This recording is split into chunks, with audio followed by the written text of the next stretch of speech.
pense que tu as envie de t'enrichir cette année et moi aussi j'ai envie de gagner beaucoup plus d'argent et voici 7 choses qu'il faut à tout prix que tu arrêtes de faire si tu veux gagner plus d'argent cette année. Quand je te dis qu'il faut que tu implémentes ces 7 choses, c'est du non négociable et tu verras que tu auras beaucoup plus de résultats et que à la fois tu pourras atteindre tes objectifs qui sont par exemple gagner plus d'argent, mais aussi que tu auras plus de temps pour toi parce que oui, on peut toujours faire un peu des deux, même si parfois le travail va passer un peu au-dessus. Mais avant de commencer, hi besties et bienvenue dans un nouvel épisode.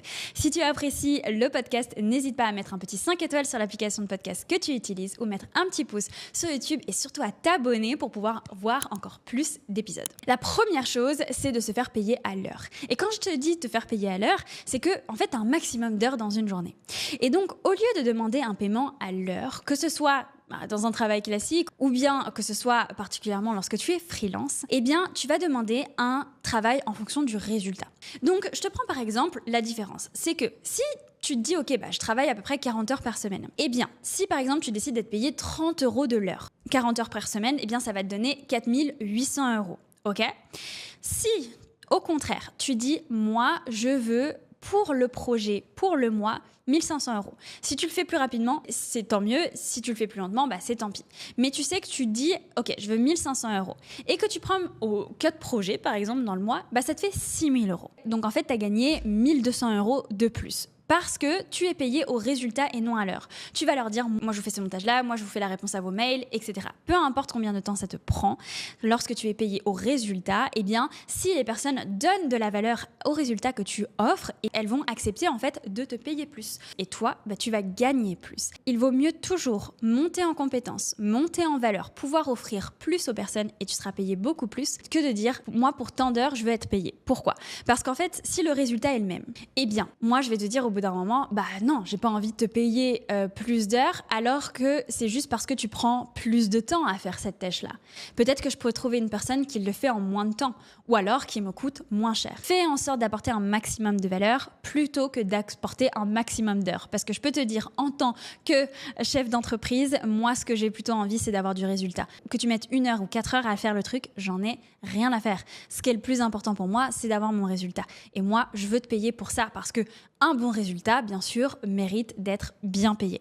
La chose suivante, c'est qu'il faut que tu arrêtes de tout faire au feeling et que tu organises ta journée. Quand j'ai commencé à être entrepreneur, qu'est-ce que je faisais ? J'avais une sorte de grande to-do list de tout ce que j'avais envie de faire. Et du coup, j'allais piocher dans cette to-do list et forcément, j'allais piocher dans ce qui était le plus facile et plus agréable pour moi. Sauf que, on n'avance pas comme ça. On n'a pas des résultats comme ça. En tout cas, pas de vrais résultats. On peut avoir des petits trucs, des petites satisfactions du quotidien. Ah, j'ai fait ci, ah, j'ai fait ça. Mais ce qui va vraiment te permettre de passer au next step, de faire avancer ton entreprise ou même toi, par exemple, de changer physiquement, etc. si tu veux maigrir, peu importe. C'est quand on fait les choses qui sont plus difficiles. Et du coup, il faut prendre sa journée et organiser ses journées avec tout ce qu'on a à faire. Moi, je vous prends par exemple mon calendrier. Là, vous voyez, il va y avoir plein de petits points. Tous ces petits points que vous voyez sur mon calendrier qui est juste là, c'est toutes mes journées que j'organise, on va dire bloc de 1 heure, 2 heures, 3 heures, ça dépend. Mais j'essaie de ne pas travailler plus de 3 heures sur quelque chose parce que ma concentration baisse tout simplement et aussi parce que j'aime bien changer. Mais par contre, je sais toujours que de midi à 13h, je vais faire ça, de 13 à 14, je vais faire ça, de 15 à 16, je vais faire ça, etc. Et c'est comme ça, je te jure que tu avances vraiment. Parce que sinon aussi, si tu sais que tu as un temps infini, par exemple, je dois faire un editing pour mes rels, par exemple, pour l'envoyer à mon monteur. Donc je vais cutter tous les E, les bas, etc. Si je sais que j'ai 2 heures pour faire ça, je vais faire je vais regarder un peu mon téléphone, je vais scroller, je vais me dire tiens, je vais me faire un petit café, je vais penser à la pluie au beau temps, etc. Que si je sais que j'ai 30 minutes et qu'après je dois enchaîner sur autre chose et autre chose et autre chose, là je vais mettre les bouchées taupes. Je vais être 100% focus. Si tu as du mal à te focus un petit peu, moi ce que je fais c'est que des fois je vais cacher mon téléphone, je le mets par exemple en dessous de la table et je vais le reprendre en fait, je vais me le récompenser avec. C'est-à-dire que je vais pendant 1 heure bosser à fond et après je vais m'offrir on va dire 5 minutes avec mon téléphone, à scroller, etc. Et après, je vais repartir à fond.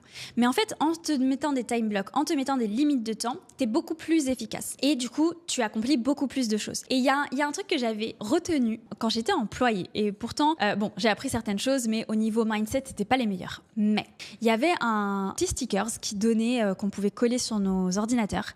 C'était better done than perfect. Vaut mieux que ce soit fait que ce soit parfait. Et c'est tellement, tellement vrai. Alors moi, je suis pas du tout quelqu'un de perfectionniste. Je suis vraiment plutôt dans le better than perfect. Mais d'une manière générale, c'est vrai, il vaut mieux faire les choses et de toute façon, tu pourras les améliorer au fur et à mesure du temps plutôt que vouloir que ce soit parfait ou te poser 15 000 questions, remettre au lendemain, etc. Et au final, en fait, ne jamais faire ce que tu dois faire et donc ne vraiment jamais avoir de résultats et du coup, tu finis encore plus frustré en plus de ça. Donc, organise en time block tes journées. Tu te donnes un horaire pour faire chaque chose et comme ça, tu accompliras beaucoup plus de choses. Et aussi, ça t'évitera de faire des to-do à rallonge pour ta journée et d'avoir la sensation d'avoir rien fait à la journée. Parce que des fois, on surestime ce qu'on peut faire en une journée. On sous-estime aussi ce qu'on peut faire aussi en une heure parfois. Donc, une fois que tu mets tout ça en place, une fois que tu prends l'habitude aussi de faire ça, tu sais combien chaque tâche te prend de temps et comme ça, tu peux vraiment les mettre en place et tu as de vrais résultats. La troisième chose que tu dois arrêter de faire cette année, c'est de réfléchir 15 ans avant de passer à l'action. On peut imaginer tous les scénarios, on peut imaginer tous les résultats, on peut imaginer comment faire mieux, comment améliorer, etc. Mais ce qui te fera avoir des résultats, ce que je te disais juste avant, c'est de passer à l'action. T'as pas le choix. C'est de passer à l'action, même si ça fait peur. Il faut que tu le fasses. Donc, arrête de réfléchir 15 ans. Et je l'ai déjà dit dans des podcasts, ce conseil-là, mais en fait, il est tellement important parce que j'ai vu beaucoup de personnes autour de moi. Je leur disais, tu commences à investir bientôt ? Ouais, mais non, mais je réfléchis, mais je pense qu'il faut que je me forme encore, etc. Ok. Ou après, je disais, est-ce que tu as créé ton site internet pour ton business ? Ouais, mais oui, je suis en train de réfléchir, mais il y a ça. Ok, tu pourras trouver absolument toutes les excuses du monde. Vraiment, toutes les excuses du monde. On peut trouver des excuses absolument pour tout. J'ai pas fait ci pour ci, j'ai pas fait ci pour ça. Non, la vérité, c'était pas ta priorité, t'avais pas envie de le faire et t'as eu la flemme. Ok ? Maintenant, si tu as envie d'avoir ces résultats, il faut que tu en fasses ta priorité. Et si vraiment tu veux quelque chose, tu y arriveras. Et je prends toujours l'exemple de quand on rencontre quelqu'un, qu'il y a, tu sais, toute cette euphorie. Tu arrives toujours à trouver du temps pour cette personne-là. Par exemple, tu viens de rencontrer un nouveau mec et tout, et il te dit « Ah, tu fais quoi samedi soir ? Non, je suis dispo. Tu fais quoi demain matin ? Oh, non, je suis dispo. Viens, on va se promener là. Ouais, je suis dispo. T'es dispo pour tout. Pourquoi ? Parce que cette personne devient ta priorité. Eh bien, c'est exactement la même chose avec tes projets. Si tu le veux vraiment, tu arriveras vraiment à trouver du temps pour. Très peu de décisions sont irréversibles. Tu décides de déménager là, si ça ne te plaît pas, tu peux redéménager à l'autre endroit, ok ? Si tu décides par exemple de changer de travail, alors peut-être tu ne retrouveras pas exactement le même, mais tu pourras en retrouver un similaire. Et si par exemple tu décides de tester l'entrepreneuriat, ça ne te plaît pas, tu veux retrouver dans un taf similaire au tien, c'est possible.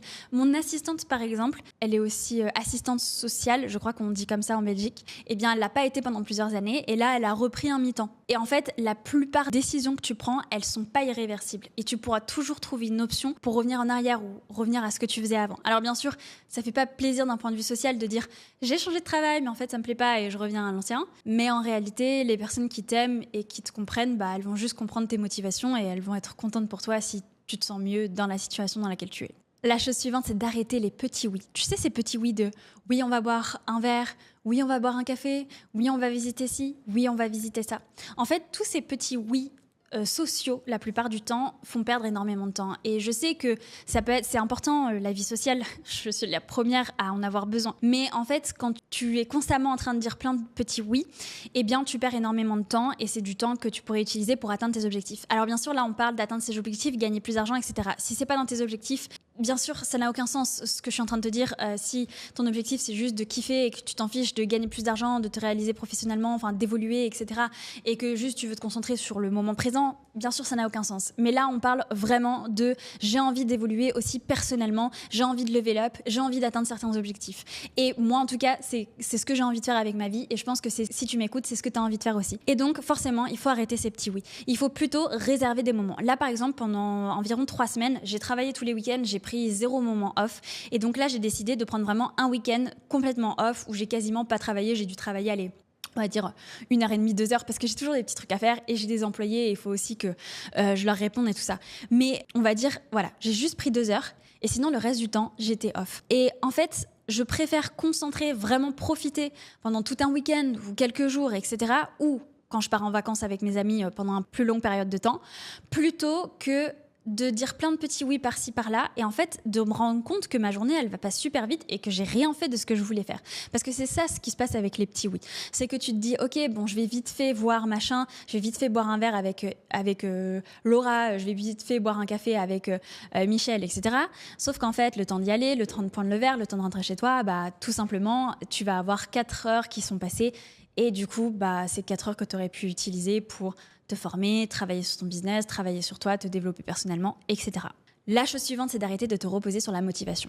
Est-ce que tu crois que tous les matins, je me dis « ouais, j'ai envie d'aller au sport ». Est-ce que tu crois que tous les matins, j'ai envie de lire toutes les dernières actus sur la bourse? Est-ce que tu crois que tous les matins, j'ai envie de regarder des vidéos YouTube en mode comment faire évoluer ton business, comment racheter des business, etc. Non, je suis pas tous les matins en mode « ouais, c'est trop génial ».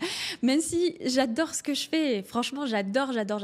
Mais il y a des moments où on a un peu la flemme. On a des moments, j'ai envie de regarder un vlog, d'une influenceuse, qui va me parler de la pluie et du beau temps et qui sera très, très tranquille. Il y a des jours où j'ai moins envie d'aller au sport, où je suis moins motivée. Mais étant donné que j'ai implémenté beaucoup d'habitudes déjà dans ma vie qui sont très saines, je me pose pas trop la question. C'est-à-dire que je vais automatiquement au sport, je vais automatiquement écouter plutôt un livre audio et un podcast qui m'éduque le matin. Le soir, je regarde n'importe quoi, mais le matin, c'est pour vraiment bien nourrir en fait mon esprit. Étant donné déjà que j'ai des habitudes qui sont saines, c'est beaucoup plus facile pour moi. Mais en plus de ça, c'est que je me repose sur ma discipline et les objectifs que je veux atteindre. Ma discipline est bien plus forte que ma motivation. Et je pense que toutes les personnes qui me connaissent savent que je suis quelqu'un d'extrêmement discipliné. C'est-à-dire que si moi je te dis je vais au sport, je vais au sport. Tu me retrouveras jamais sur mon canapé.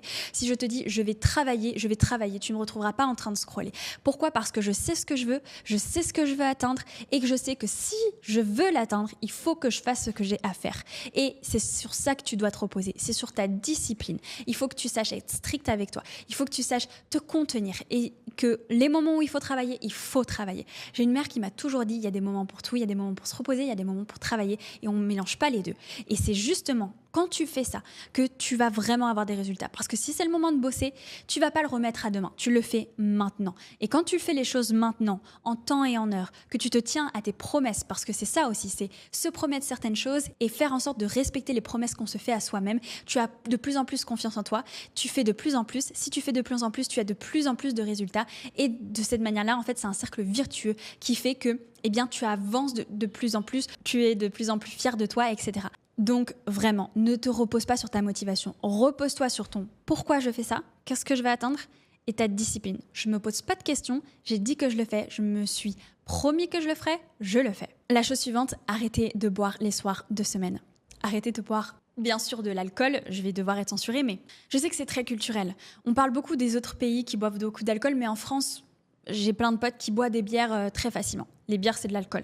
Ne buvez pas les soirs de semaine. Ça embrouille ton cerveau. Tu te réveilles, t'es pas clair. Si tu veux faire les choses, il faut que tu sois clair, il faut que tu sois opérationnel. Et je vais pas m'étendre là-dessus, mais c'est tout simplement la semaine, tu sors, tu prends un petit jus, un petit cocktail sans alcool. Il y a des moyens de profiter pour que la semaine, le lendemain, tu te réveilles, t'aies les idées claires. Et après, si t'as envie de boire un peu le week-end, te profiter, fais ce que tu veux.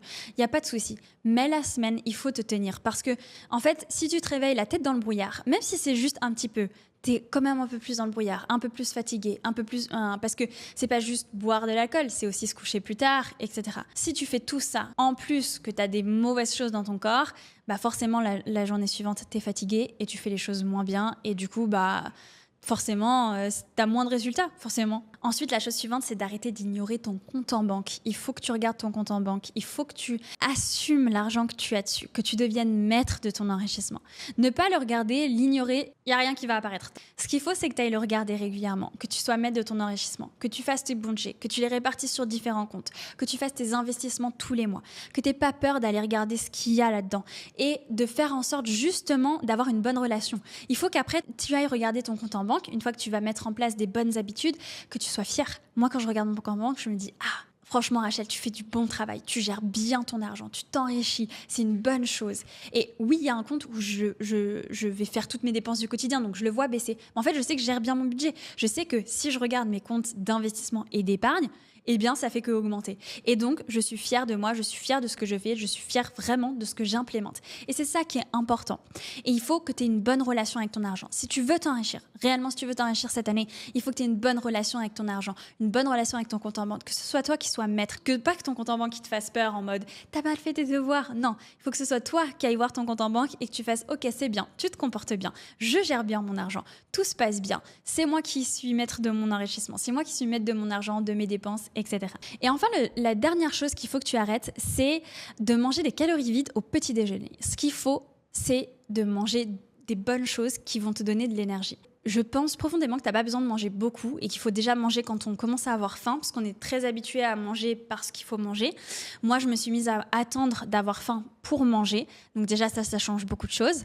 Avant, je mangeais et des œufs et un porridge. Je me suis rendu compte que c'était trop et j'étais souvent ballonnée. Et en fait, je mange plus qu'un porridge. Mais dans un porridge, il y a des fibres, des protéines, des glucides. Je mange aussi beurre de cacahuète qui a des bons gras et aussi des protéines. Bref, et du chocolat parce que c'est bon et c'est bon pour ma tête et mon petit cœur. Et je vais me faire quelque chose qui va me nourrir, qui va nourrir mon corps avec des bons gras, des bonnes fibres, des bons glucides, etc. C'est important parce que c'est ce qui va te donner l'impulsion, l'énergie pour commencer ta journée. Et donc, si tu as des calories vides, c'est-à-dire donc toutes les céréales, les sucres, les mauvais sucres, etc., déjà, tu vas avoir faim super facilement. Tu vas avoir un pic de glycémie au milieu de ta matinée. Tu vas te sentir plus fatigué et tu n'auras pas en fait cette énergie de fond qui va te permettre d'être au maximum. En fait. Donc, c'est très important de faire en sorte de prendre soin de ton petit déjeuner. Fais en sorte de tester différentes choses, vois ce qui te convient. Moi, ça m'a pris du temps avant vraiment de trouver ce qui me convenait le mieux. Je pense que j'y suis arrivée. Là, actuellement, je trouve que c'est ce qui me convient le mieux. Pas trop manger, mais quand même manger des bonnes choses pour mon corps. Et je fais une petite parenthèse. Essayez de faire en sorte de trouver une alimentation qui vous convient le mieux. Moi, j'ai été un peu, entre guillemets, contrainte, en étant en République dominicaine, de changer un petit peu mon alimentation parce qu'ici, c'est pas comme en Europe, on mange pas la même chose, on va pas tant que ça au restaurant et quand on va manger à l'extérieur, souvent, c'est un peu les mêmes choses. Et en fait, je me suis retrouvée à manger le midi, plutôt une viande avec du riz et par exemple de l'avocat et un peu de salade et le soir aussi parce que je mangeais avec des amis que je m'étais faites ici et du coup on mangeait un petit peu plus local et je me suis rendu compte que j'ai perdu du poids. Et en plus, je me sentais beaucoup moins ballonnée. Et je me suis rendu compte qu'en fait, j'avais une alimentation qui me convenait beaucoup mieux. Et du coup, forcément, avec moins de pain, de gâteaux, de pâtes, etc. Alors, j'en mange ici des pâtes, mais juste beaucoup moins et c'est moins dans mon quotidien. Et en fait, j'ai trouvé une alimentation qui me convient mieux. Donc, n'hésitez pas à tester d'autres alimentations, ne pas se dire « Ah oui, parce que j'ai mangé comme ça depuis toute petite, c'est forcément ce qui me convient le mieux. » Parfois, il y a d'autres manières de manger, d'autres manières de faire qui nous conviennent mieux et qui font que on se sent mieux dans notre corps, qu'on a plus d'énergie, que notre corps aussi fonctionne mieux. Donc l'alimentation est très importante. Si on veut avoir une bonne énergie, se sentir bien dans sa tête et dans son corps, c'est très important d'y faire attention. Mais ça demande des tests, des analyses, etc. Ça prend vraiment du temps. Donc voilà, en tout cas, j'espère que cet épisode il vous aura plu. N'hésitez pas à mettre un petit 5 étoiles ou un petit pouce si t'a plu, si tu me regardes sur YouTube. Et moi, je te dis à la semaine prochaine pour un nouvel épisode. Ciao, ciao.